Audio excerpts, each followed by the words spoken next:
लोगों ने कभी सोचा है कि जब भी टीवी पर न्यूज़ आती है और लोग कहते हैं कि आज सेंसेक्स 500 अंक ऊपर गया या फिर सेंसेक्स धड़ाम से नीचे गिर गया, तो ये सेंसेक्स आखिर में क्या होता है। और सबसे इम्पोर्टेंट सवाल तो ये है कि इसमें जो 30 कंपनियां होती है वो कैसे चुनी जाती है।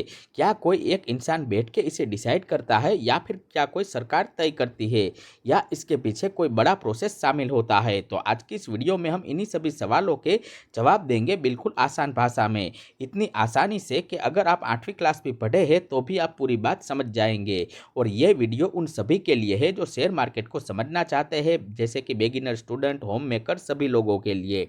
तो चलिए शुरू करते हैं और जानते हैं कि सेंसेक्स में कंपनियां कैसे चुनी जाती है। लेकिन इससे पहले वीडियो शुरू करूं, मैं आप लोगों को डिस्क्लेमर दे दूं कि ये वीडियो केवल जानकारी के उद्देश्य से बनाई गई है। स्टॉक मार्केट, म्यूचुअल फंड या आईपीओ में निवेश करना बाजार जोखिम के अधीन होता है, इसलिए अपने निवेश सलाहकार की सलाह के साथ ही निवेश करें। तो सबसे पहले हम ये जान लेते हैं कि सेंसेक्स क्या होता है। तो पहले समझते हैं इंडेक्स क्या है, क्योंकि बिना इंडेक्स को समझे हम सेंसेक्स तक नहीं पहुंच पाएंगे। दोस्तों, मान लीजिए कि आपकी एक क्लास है जिसमें 100 बच्चे पढ़ते हैं। अब अगर कोई आपसे पूछे कि इस क्लास के बच्चे कैसे परफॉर्म कर रहे हैं, तो क्या हम 100 बच्चों का एक एक रिजल्ट देखने बैठेंगे? नहीं, हम क्लास का एवरेज निकालेंगे और वो एवरेज ही उस क्लास का इंडेक्स होता है। ठीक इसी तरह से इंडिया के स्टॉक मार्केट में हजारों कंपनियां लिस्टेड है। अब अगर कोई पूछे कि भारत का स्टॉक मार्केट कैसा चल रहा है, तो हम सब कंपनियों का डेटा नहीं देख सकते और इसलिए हम कुछ बड़ी और इंपॉर्टेंट कंपनियों को चुन लेते हैं और उनके प्राइजेस को मिलाकर एक नंबर बनाते हैं। वही नंबर है सेंसेक्स का, यानी कि ये एक इंडेक्स है। अब जानते हैं कि सेंसेक्स का फुल फॉर्म क्या है। तो सेंसेक्स का पूरा नाम है सेंसिटिव प्लस इंडेक्स। ये नाम बीएसई यानी कि बॉम्बे स्टॉक एक्सचेंज ने रखा था। इसे बनाने का श्रेय जाता है दीपक मोहनी को, जो एक मार्केट एनालिस्ट थे। अब बात करते हैं कि बीएसई क्या है। तो बीएसई यानी कि बॉम्बे स्टॉक एक्सचेंज एक एशिया का सबसे पुराना स्टॉक एक्सचेंज है और इसकी स्थापना सन 1875 में की गई थी। यानी ये 150 साल से भी पुराना स्टॉक एक्सचेंज है। ये मुंबई में स्थित है, जिसे दलाल स्ट्रीट भी कहते हो। तो दलाल स्ट्रीट वही जगह है जिसे इंडिया का वॉल स्ट्रीट कहते हैं। जैसे अमेरिका में वॉल स्ट्रीट फेमस है, वैसे ही इंडिया में दलाल स्ट्रीट फेमस है। अब बात करते हैं कि सेंसेक्स में कितनी कंपनियां मौजूद है। तो सेंसेक्स में सिर्फ 30 कंपनियां ही होती है और ये 30 कंपनियां बीएसई पर लिस्टेड हजारों कंपनियों में से सबसे बड़ी, सबसे मजबूत और सबसे ज़्यादा ट्रेड होने वाली कंपनियां होती है। और इन 30 कंपनियों को ब्लू चिप कंपनी भी कहा जाता है। ब्लू चिप का मतलब होता है सबसे बेहतरीन, सबसे भरोसेमंद। जैसे पोकर में ब्लू चिप सबसे ज़्यादा वैल्यूएबल पॉइंट होता है, वैसे ही स्टॉक मार्केट में भी ये ब्लू चिप स्टॉक होते हैं जो कि सबसे बड़ी कंपनियां होती है। अब जानेंगे कि सेंसेक्स की शुरुआत कब हुई थी। तो सेंसेक्स की शुरुआत 1 जनवरी 1986 को, उस समय इसकी बेस वैल्यू थी 100 रुपये की। यानी कि 1986 में सेंसेक्स 100 रुपये से शुरू हुआ था और आज अगर 2024-25 की बात करें तो 70,000 से भी ज़्यादा हो चुका है। इसका मतलब ये है कि पिछले 38 सालों में भारत के टॉप कंपनीज की वैल्यू 700 गुना बढ़ गई है। तो इसका बेस ईयर है 1978-79, लेकिन सेंसेक्स ऑफिशियली पब्लिश होना था वो था 1986 के तहत शुरू हुआ था। अब बात करते हैं कि सेंसेक्स में कंपनीज कौन चुनता है। तो अब आते हैं असली सवाल पर कि ये 30 कंपनियां कौन चुनता है। तो इसका जवाब है कि बीएसई इंडेक्स कमेटी, यानी कि यही डिसीजन मेकर है जो कंपनी को चुनती है। सेंसेक्स में कंपनीज को चुनने का काम करती है बीएसई इंडेक्स कमेटी। ये एक सोशल कमेटी है, यानी कि स्पेशल कमेटी है जो कि बीएसई ने बनाई है। इसे कमेटी में कौन कौन होते हैं इसकी बात करें तो इस कमेटी के अंदर मार्केट एक्सपर्ट और एनालिस्ट होते हैं, फाइनेंस प्रोफेशनल होते हैं, इंडिपेंडेंट मेंबर जो किसी एक कंपनी के लिए नहीं बल्कि पूरे मार्केट के लिए काम करते हैं, साथ ही बीएसई के सीनियर ऑफिशियल भी होते हैं। और ये कमेटी सीक्रेटली किसी भी मनपसंद कंपनी को सेंसेक्स में नहीं डाल सकती, बल्कि उसके कुछ क्राइटेरिया होते हैं, कुछ स्ट्रिक्ट रूल होते हैं और क्राइटेरिया फॉलो करने पड़ते हैं। तो अब जानते हैं क्या सरकार डिसाइड करती है कि 30 कंपनी कौन सी होगी? तो बिल्कुल नहीं, सरकार बिल्कुल ये डिसाइड नहीं करती। सेंसेक्स में कंपनियों का चुनाव सरकार नहीं करेगी और ये बीएसई का अपना इंडिपेंडेंट प्रोसेस है, इसलिए सेंसेक्स पर किसी एक पार्टी या सरकार का कोई भी कंट्रोल नहीं होता। हालांकि गवर्नमेंट पॉलिसी से कंपनी की थोड़ा बहुत निर्भर करता है, यानी कि कंपनी अगर डाउन चली गई किसी गवर्नमेंट पॉलिसी के कारण तो उसे ऑटोमेटिकली सेंसेक्स से बाहर निकाल दिया जाता है। अब बात करते हैं कि सेंसेक्स में आने के 6 बड़े क्राइटेरिया क्या है किसी भी कंपनी के लिए। तो अब आते हैं हमारे सबसे इंपॉर्टेंट हिस्से पे, और वो है कि 6 बड़े क्राइटेरिया जो ये डिसाइड करता है कि कोई कंपनी सेंसेक्स में आएगी या नहीं आएगी। और ये क्राइटेरिया इतने इंपॉर्टेंट है कि इन्हें ध्यान से समझिए एक एक करके। तो सबसे पहले शुरू करते हैं पहले क्राइटेरिया से, यानी कि क्राइटेरिया 1, जो कि है कंपनी बीएसई पे लिस्ट होनी चाहिए। पहली और सबसे बुनियादी शर्त यही है कि कंपनी बीएसई पर लिस्टेड होनी चाहिए। और लिस्टेड का मतलब होता है कि कंपनी ने अपने शेयर पब्लिक को बेचने के लिए बीएसई में रजिस्टर किया हो। अगर कंपनी एनएसई पर है लेकिन बीएसई पर नहीं है तो वो सेंसेक्स में नहीं आ सकती। उदाहरण के तौर पर आप एक अच्छे स्टूडेंट हैं, लेकिन अगर आपने एग्जाम के लिए फॉर्म ही नहीं भरा तो फिर आप टॉपर कैसे बनोगे। ठीक वैसे ही बीएसई पर लिस्टेड होना इसकी पहली ज़रूरत बन जाती है। उसके बाद आप लोगों को मैं बता दूं कि इंडिया में 2 मेन स्टॉक एक्सचेंज है। पहला है बीएसई यानी कि बॉम्बे स्टॉक एक्सचेंज, और दूसरा है एनएसई यानी कि national stock exchange. Sensex BSE का इंडेक्स है, जबकि एनएसई का इंडेक्स का नाम है निफ्टी 50। तो ये तो आपको पता चल गया कि सबसे पहला क्राइटेरिया है कि बीएसई पे लिस्ट होना।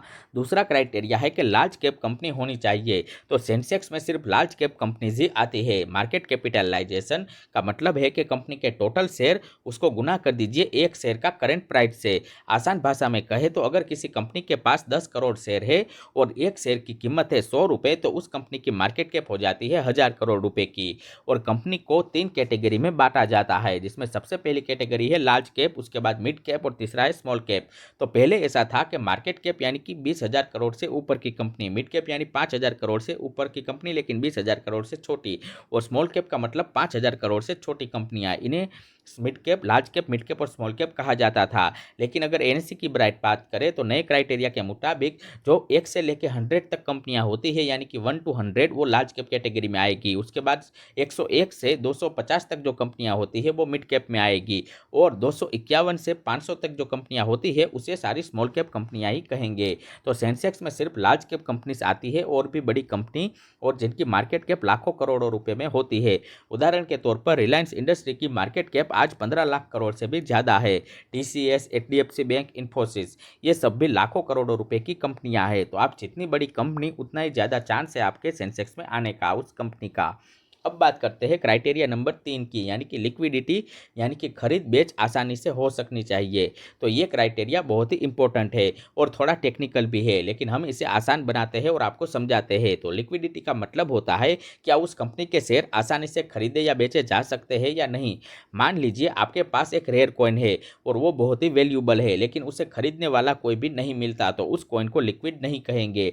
लेकिन अगर आपके पास 100 रुपये का नोट है और उसे हर कोई व्यक्ति चाहता है कि वो खरीदे या फिर उसके ट्रांजैक्शन करे, तो ये हाईली लिक्विड माना जाएगा। सेंसेक्स में वही कंपनी आती है जिनके शेयर डेली में बड़ी मात्रा में खरीद और बेच किए जाते हैं। इसको मेजर करने के लिए 2 चीज़ें देखी जाती है। पहला है ट्रेडिंग फ्रीक्वेंसी, यानी कि कितने दिनों में ये शेयर ट्रेड हुआ। सेंसेक्स के लिए ये लगभग 99% दिनों में ट्रेड होना चाहिए। दूसरा है ट्रेडिंग वैल्यू, यानी कि इस शेयर में डेली कितने रुपयों का लेन देन होता है। जितना ज़्यादा होगा उतना बेहतर। अगर किसी कंपनी के शेयर बहुत ही कम दिन ट्रेड हो तो समझो उसमें लोगों की दिलचस्पी बहुत कम है, तो वो सेंसेक्स के लिए सूटेबल नहीं होती है। अब बात करते हैं क्राइटेरिया नंबर 4 की, जो कि है कम से कम 1 साल की लिस्टिंग होनी चाहिए। बीएसई ये देखती है कि कंपनी कम से कम 1 साल बीएसई पर लिस्टेड रहे। नई लिस्टेड कंपनी को सेंसेक्स में नहीं लिया जाता, क्योंकि हमें देखना होता है कि कंपनी का परफॉर्मेंस ट्रैक रिकॉर्ड कैसा है।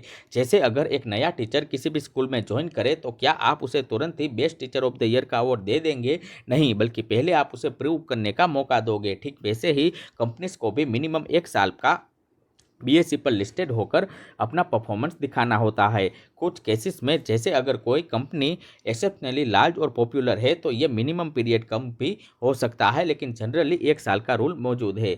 उसके बाद क्राइटेरिया नंबर 5 आता है, जो कि ये सेक्टर रिप्रेजेंट, यानी कि अलग अलग इंडस्ट्री की नुमाइंदी कंपनी होनी चाहिए। तो ये क्राइटेरिया बहुत ही इंटरेस्टिंग है। सेंसेक्स में 30 कंपनियां होती है, लेकिन वो सब एक ही इंडस्ट्री से नहीं ली जाती। बीएसई ये सुनिश्चित करता है कि अलग अलग सेक्टर की कंपनीज को रिप्रेजेंट किया जा सके। और ये डाइवर्सिफिकेशन क्यों जरूरी है इसकी मैं आपको बात बताऊं तो मान लीजिए कि सेंसेक्स में सिर्फ आईटी कंपनीज हो और अगर आईटी सेक्टर क्रैश हो जाए तो सेंसेक्स भी क्रैश हो जाएगा। लेकिन अगर अलग अलग सेक्टर मौजूद हो तो एक सेक्टर गिरे तो दूसरा सेक्टर संभाल लेगा। इससे सेंसेक्स एक बैलेंस्ड पिक्चर देता है पूरी भारतीय इकोनॉमी को।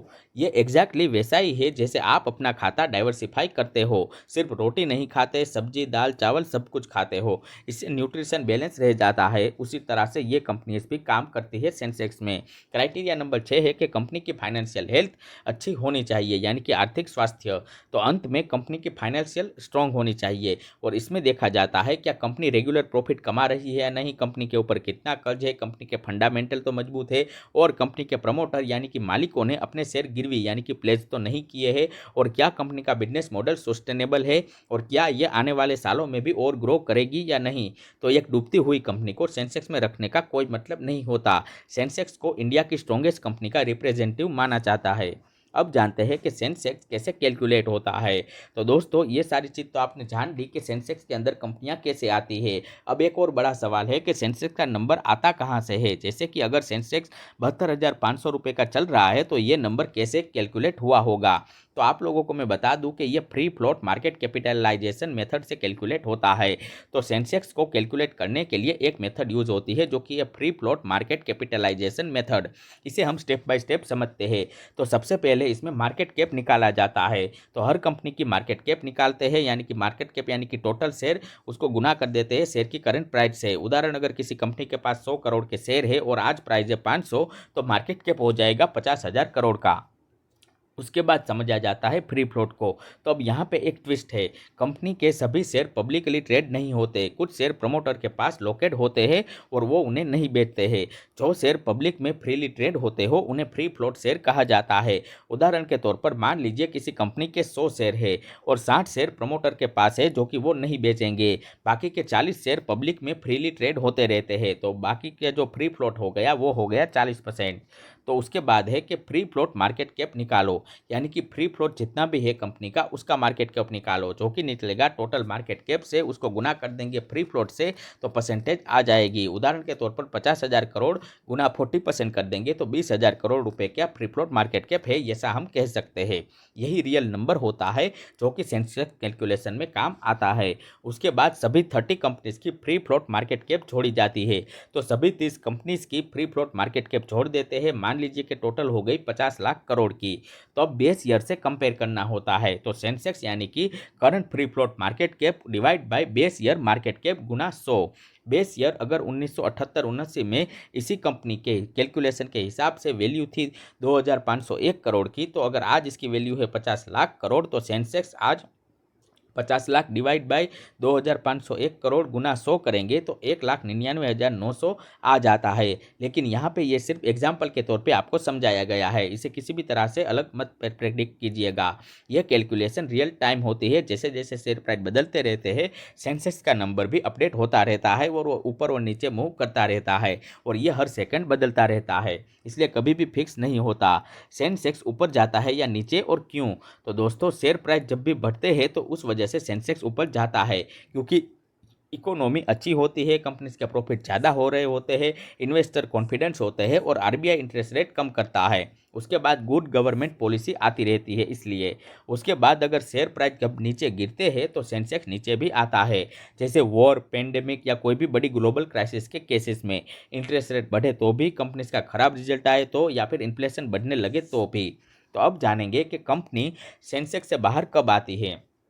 तो अंदर जाने के तो जितने क्राइटेरिया थे उन सब के बारे में बात कर ली। अब जानते हैं कि बाहर आने के क्राइटेरिया क्या है। तो जिस तरह कोई कंपनी सेंसेक्स में आती है उसी तरह वो बाहर भी जा सकती है, इसे रिकंस्टिट्यूशन कहते हैं। बाहर जाने के कारण मैं आपको बताऊं तो पहला है कि अगर मार्केट कैप किसी कंपनी का बहुत ही गिर जाता है तो उसे सेंसेक्स से बाहर निकाल दिया जाता है। दूसरा कि उसमें अगर लिक्विडिटी ना हो तो भी बाहर निकल जाती है।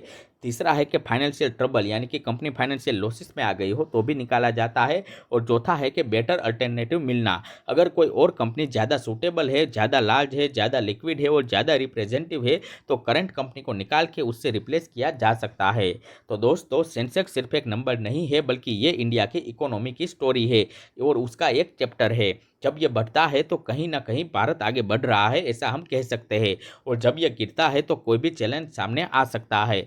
और अब जब भी टीवी पर आप सुने कि सेंसेक्स आज इतना था तो आप समझ जाएंगे कि वो नंबर कहाँ से आता है और उसका मतलब क्या होता है। अगर आपको ये वीडियो हेल्पफुल लगी हो तो इसे लाइक करें, अपने दोस्तों के साथ शेयर करें और हमारे चैनल को सब्सक्राइब जरूर करें। साथ ही बाजू में लगे बेल आइकन को क्लिक जरूर कर दें। साथ ही कमेंट करके हमें बताइए कि आपको सेंसेक्स के बारे में और क्या क्या चीज़ें जाननी है। और दोस्तों, अगर अब तक आप लोगों ने हमारे व्हाट्सएप चैनल से नहीं जुड़े हैं तो डिस्क्रिप्शन में दिए गए लिंक पे क्लिक करके हमारे व्हाट्सएप चैनल से ज़रूर जुड़ जाइए।